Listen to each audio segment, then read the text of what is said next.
Aula 3, espaços vetoriais. É aqui que realmente começa o conteúdo de álgebra linear. Espaços vetoriais. O que é um espaço vetorial? Um espaço vetorial real é um conjunto não vazio onde estão definidas duas operações, uma operação de soma e uma operação de multiplicação por escalar. E a gente diz que essas operações são fechadas nesse subespaço. O que quer dizer isso? Que para dois elementos que pertencem a esse conjunto, a esse espaço vetorial, a soma deles também pertence ao conjunto. Mesma coisa para multiplicação por escalar. Se eu tenho um escalar real e um elemento desse espaço vetorial, o produto desse escalar pelo meu elemento do espaço vetorial tem que pertencer ao meu espaço vetorial, certo? Essas operações também têm que atender essas 8 propriedades. São 4 propriedades da soma e 4 propriedades da multiplicação por escalar. Beleza? E qualquer elemento que pertença a esse conjunto que a gente chamou de espaço vetorial, a gente chama de vetor. Então isso, na verdade, que é um vetor de maneira mais genérica possível. O que é um vetor? É um elemento de um espaço vetorial. O que é um espaço vetorial? É um conjunto onde está definido duas operações, uma de soma e uma de multiplicação por escalar, que atendam todas essas propriedades, né? E que seja fechado na soma e na multiplicação por escalar, certo? Espaços vetoriais euclidianos, que a gente vê mais. Um espaço n-dimensional, denotado por Rn, é um conjunto de todas as n-uplas ordenadas. O que são n-uplas ordenadas? Se eu tenho no R1, eu tenho um número, né? Eu só tenho um número. Se eu tenho dois números, se eu estou no R2, eu tenho uma dupla ordenada, né? Por exemplo, qual é a dupla ordenada que a gente conhece muito? X, Y, né? No plano cartesiano, é um sistema de coordenadas, é uma dupla ordenada. Mas pode ser qualquer coisa, né? 2, 3. Aqui eu tenho uma dupla ordenada. E a mesma coisa acontece para dimensões maiores. No R1 eu tenho uma componente, no R2 tenho duas componentes, no R3 tenho três componentes, e no Rn eu tenho n componentes. Igualdade de vetores.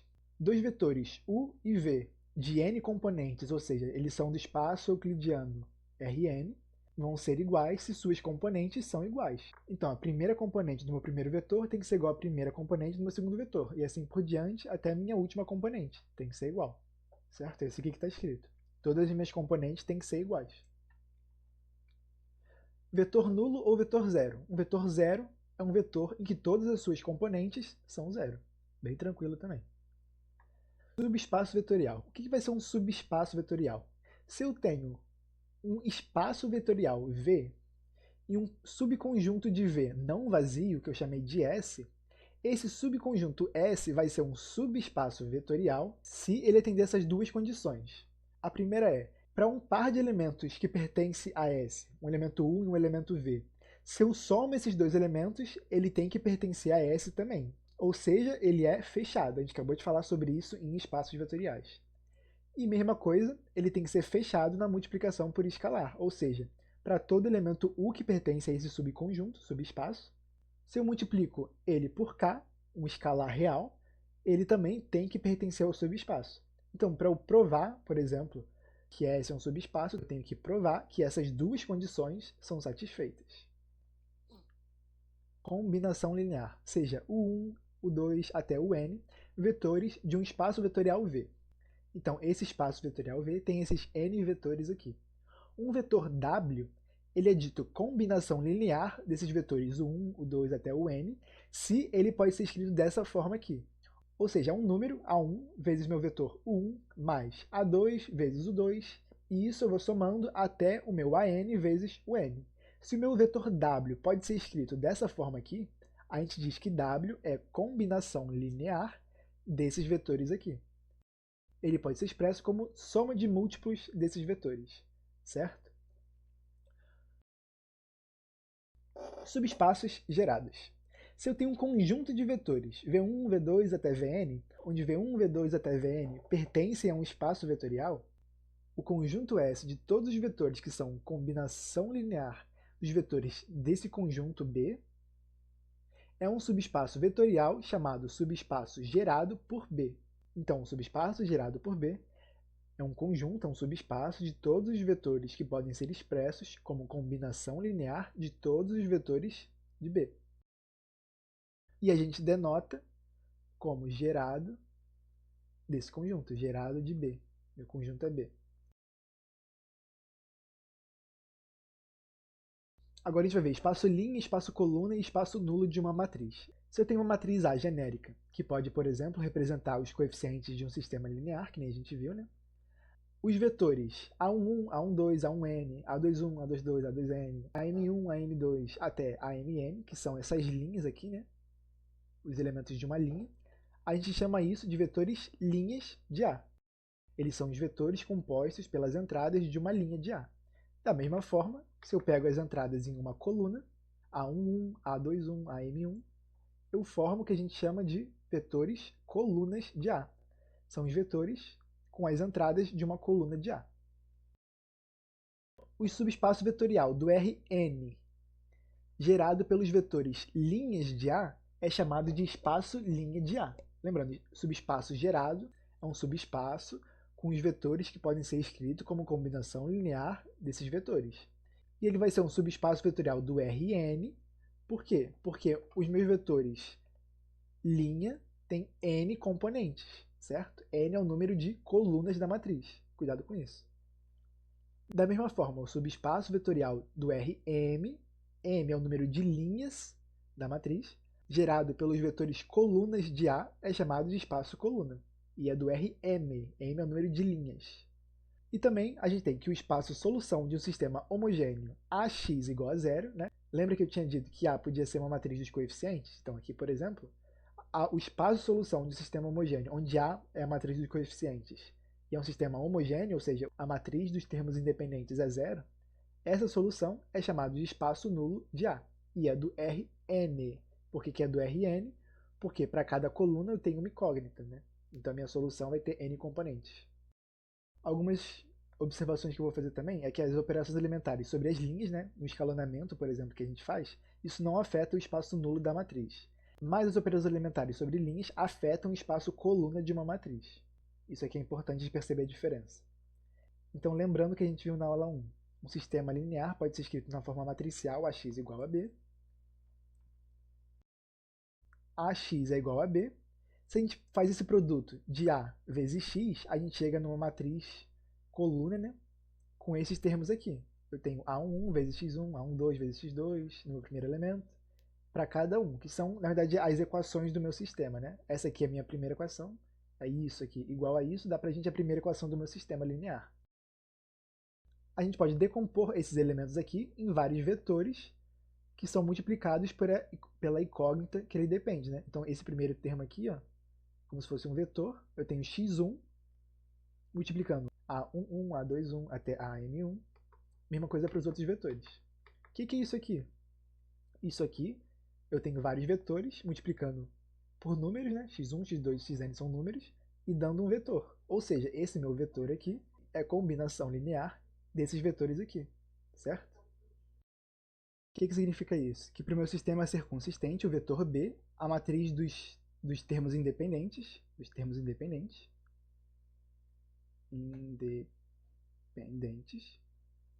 pode ser escrito como combinação linear dos vetores colunas de A. Isso é, B está no espaço coluna de A. Lembra? O espaço coluna é o espaço gerado pelos vetores coluna. Então, se B pode ser expresso como combinação linear dos vetores colunas de A, ele está no espaço coluna de A. Independência linear. Um conjunto de vetores V1, V2 até Vn, onde V1, V2 até Vn pertence a um espaço vetorial V, é chamado de linearmente independente, ou LI, se a equação vetorial, um número multiplicado pelo primeiro vetor do meu conjunto, mais outro número multiplicado pelo meu segundo vetor do conjunto, até meu último vetor do conjunto, multiplicado por um outro número. Lembrando, é soma de múltiplos, né? Se essa soma de múltiplos igual a zero, se essa equação vetorial só admite a solução trivial, o que é a solução trivial? Que todos os meus coeficientes são zero. Se ela só admite essa solução, então a gente fala que esse conjunto é linearmente independente. Se tiver alguma outra solução que não seja a solução trivial, a gente fala que esse conjunto é linearmente dependente. É uma definição que a gente vai usar bastante a partir de agora, linearmente dependente ou independente.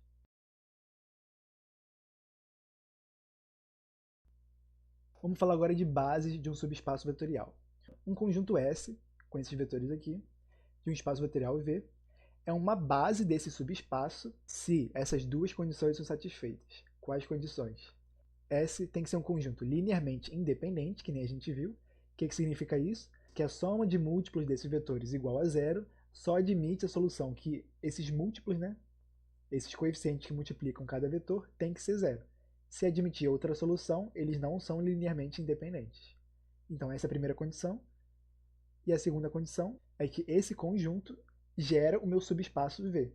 Então, para S ser uma base de V, S tem que gerar V, o gerado de S é igual a V, e S tem que ser um conjunto linearmente independente. Com essas duas condições, a gente forma uma base desse subespaço. Observações. Um espaço vetorial pode possuir infinitas bases distintas. As bases de um espaço vetorial sempre têm o mesmo número de vetores. Isso é importante. Note também que a equação que a gente usa para determinar se o conjunto é ou não linearmente independente pode ser expressa dessa forma matricial aqui.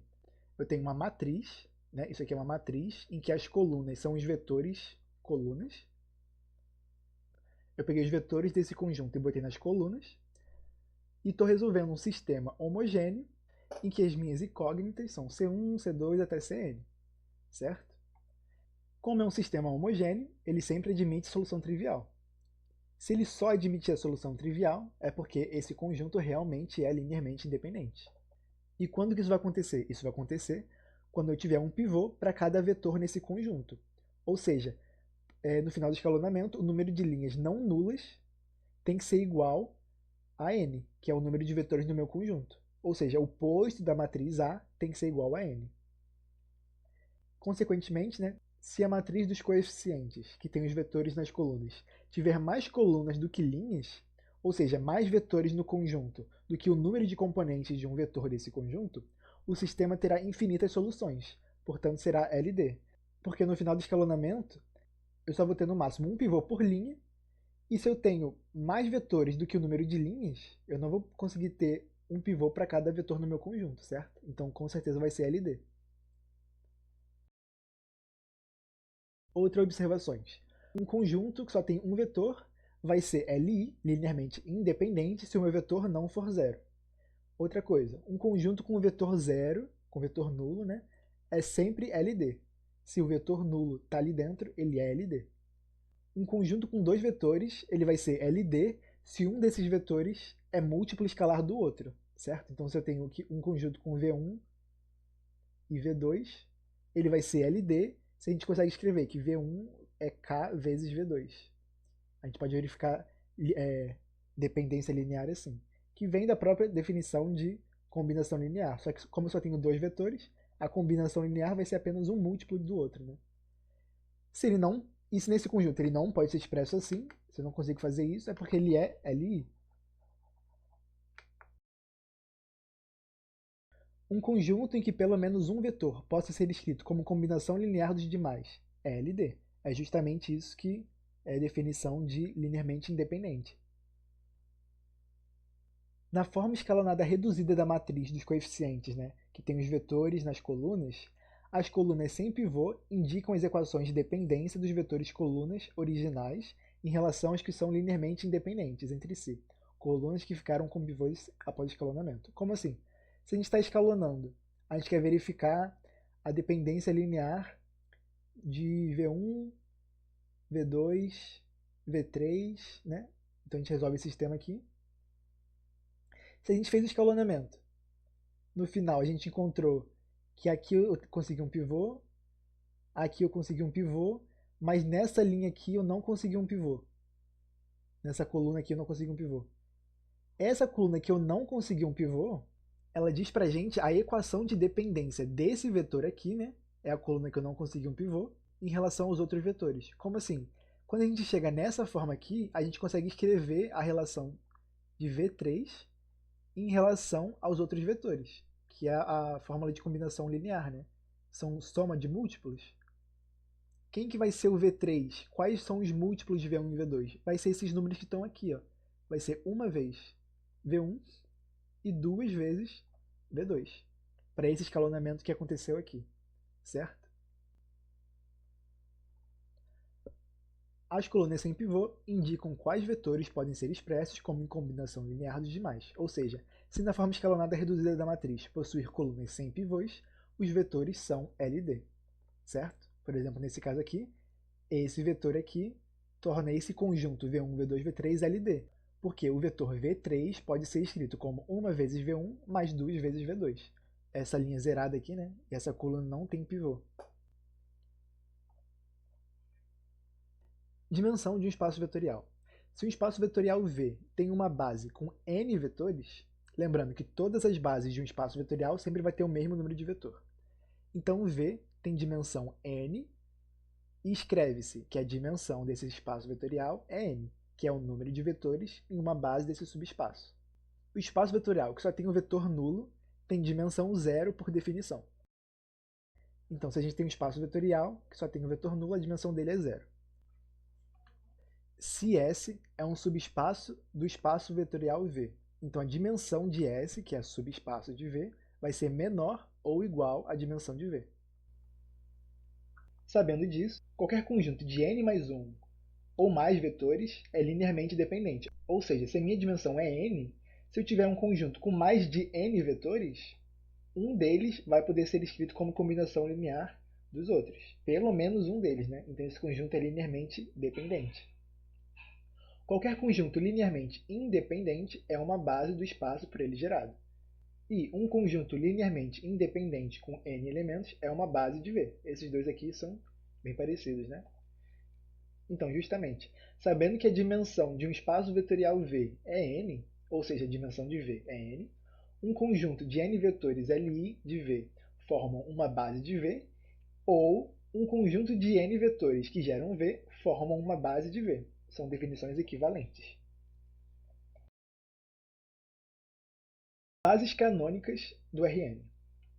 A base canônica do R2 é 1, 0, 0, 1, e a dimensão do R2 é 2. A base canônica do R3 é 1, 0, 0, 0, 1, 0, 0, 0, 1, e a dimensão do R3 é 3. Isso se expande para n dimensões. A base canônica do Rn vai ser o primeiro vetor com 1 e o resto 0. O segundo vetor tem a segunda componente 1 e o resto 0. O terceiro vetor vai ter a terceira componente 1 e o resto 0. Até o enésimo vetor, que vai ter a enésima componente 1 e o resto 0. E a dimensão do Rn vai ser n. Se a gente bota os vetores de uma base canônica nas colunas de uma matriz, vai ser a matriz identidade, certo? Por exemplo, no R3, o primeiro vetor do R3 é quem? É o 1, 0, 0. O segundo vetor é o 0, 1, 0. E o terceiro é o 0, 0, 1. Isso aqui é a minha matriz identidade de ordem 3.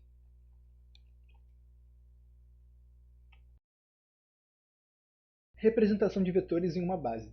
Se B, com V1, V2 até Vn, é uma base de um espaço vetorial V, então qualquer vetor em V pode ser escrito de forma única, é importante isso aqui, como A1 vezes V1 mais A2 vezes V2 até AN Vn, certo? É a combinação linear dos vetores da base, porque ele é uma base, né? Os números reais A1, A2, AN são as coordenadas do vetor V nessa base B. Como assim? Da mesma forma que a gente escreve um vetor na base canônica, um vetor U, que tem as componentes B1, B2 até Bn, ele é expresso como B1 vezes o primeiro vetor da base canônica, mais B2 vezes o segundo vetor da base canônica, até Bn vezes o enésimo vetor da base canônica. Se a gente soma esses vetores aqui, a gente chega no nosso vetor U, certo? Ele pode ser tanto expresso assim nas coordenadas, ou na forma matricial, né? O vetor U, ele é escrito na forma de vetor coluna. Então, de maneira análoga, né? Um vetor V, expresso naquela base B, ele tem essas coordenadas aqui, que são A1, A2, AN, certo? Então ele pode ser expresso assim na base B, não mais na base canônica. Por quê? Porque ele pode ser expresso como A1 vezes o primeiro vetor da base, mais A2 vezes o segundo vetor da base, até AN vezes o enésimo vetor da base. Da mesma forma que a gente fez da base canônica. Só que dessa vez a base não é mais canônica. O nosso vetor V1 é um vetor da base, não necessariamente vai ser esse vetor aqui, pode ser qualquer vetor. Mas esse vetor V vai ser combinação linear de vetores dessa minha base B. Então ele pode ser expresso ou assim, com minhas coordenadas, que são esses índices aqui, que multiplicam os vetores da base, ou na forma matricial, certo? Na forma de coluna. E a gente bota esse índice aqui B para falar em qual base que ele está sendo expresso. Matriz mudança de base. Seja V um vetor do meu espaço vetorial V e A e B duas bases do meu espaço vetorial V. Uma matriz mudança de base P é uma matriz que, sabendo as coordenadas de um vetor V em relação a uma base A, possa se obter as coordenadas desse vetor em relação a uma outra base B, multiplicando o vetor VA por P. Ou seja, se a gente quer um vetor expresso em uma base B, a gente pode multiplicar a nossa matriz mudança de base pelo nosso vetor VA, V na base A, né? A gente tem um vetor na base A, multiplica pela mudança de base da base A para a base B e chega na base P, certo? A matriz P é uma matriz quadrada de ordem n, onde n é a dimensão de V, em que cada coluna é um vetor da base de início, ou seja, se eu vim da base A, minha base de início é a base A, representado na base de destino, na base B. A matriz P, a gente escreve assim também, né? IAB, ou às vezes IAB, é a matriz de mudança de base de A para B, certo? É chamada de matriz mudança de base de A para B, ou matriz de transição de A para B. Por que é de A para B? Porque a gente aplica essa mudança de base num vetor na base A e a gente chega na base B. Então é uma mudança de base de A para B. E como eu disse, né, essa matriz P é uma matriz em que as colunas dela, que é a minha base A? Minha base A é o 1, o 2 até o n. Então as colunas da matriz são os vetores da base de início. Então é o 1, o 2 até o n. Só que esses vetores expressos na base B. Como assim expressos na base B? Então um vetor V qualquer do meu espaço vetorial V, ele vai ter umas coordenadas A, B, C, A1, A2, A3, né, que multiplicam os vetores da base A, tal que ele é escrito como combinação linear desses vetores da base A, certo? Então, o meu vetor na base A seria mais ou menos assim. Ele teria um número A1, uma coordenada 1, né? A2 até a n. Esse aqui é um vetor na base A. Da mesma forma, a gente pode representar os vetores da base a partir dos vetores da base B. Minha base B é V, né? São V1, V2, AV1, AV2 até AVN. Então, o meu U1, por exemplo, o meu primeiro vetor da base A, ele pode ser expresso A1 na base B, ele pode ser expresso na base B, seria apenas esses números aqui, que são os coeficientes dessa combinação linear, né? Então, A2, AN, certo? Então, se eu represento esses vetores na base B, boto os vetores da base A e represento eles na base B, nas colunas, né? Eu tenho a minha matriz P, que é a mudança de base de A para B, certo? Uma outra maneira de obter essa matriz é parecido com a maneira que a gente fez para obter a matriz inversa. Como que a gente fazia? A gente botava a matriz A, aumentado com a matriz de identidade, escalonava, chegava na matriz de identidade do outro lado, né, do lado esquerdo, e aqui ia até a matriz inversa. De maneira bem parecida, a gente vai fazer o quê? Se a gente quer a matriz de A para B, a gente vai botar a base de destino, B, e do outro lado a base de início, e vai escalonar. Quando a gente acabar o escalonamento, ou seja, quando aqui tiver a identidade, desse lado aqui vai estar a minha mudança de A para B. E AB, ou a minha matriz P, né, que eu chamei. É um procedimento bem parecido. E o que seria essa matriz B e essa matriz A? A minha matriz B representa a base B, minha matriz A representa a base A. Só que, como que eu escrevo essas matrizes? Minha matriz B seria uma matriz em que as colunas são os vetores da base B. Minhas colunas, certo? Então seria V1, V2, até meu Vn. Vou pegar cada vetor que eu tenho na minha base B, botar nas colunas. Essa aqui é a minha base B que eu vou botar aqui. Minha matriz B que eu vou botar aqui. Da mesma forma, a base A, eu tenho os vetores da base A nas colunas.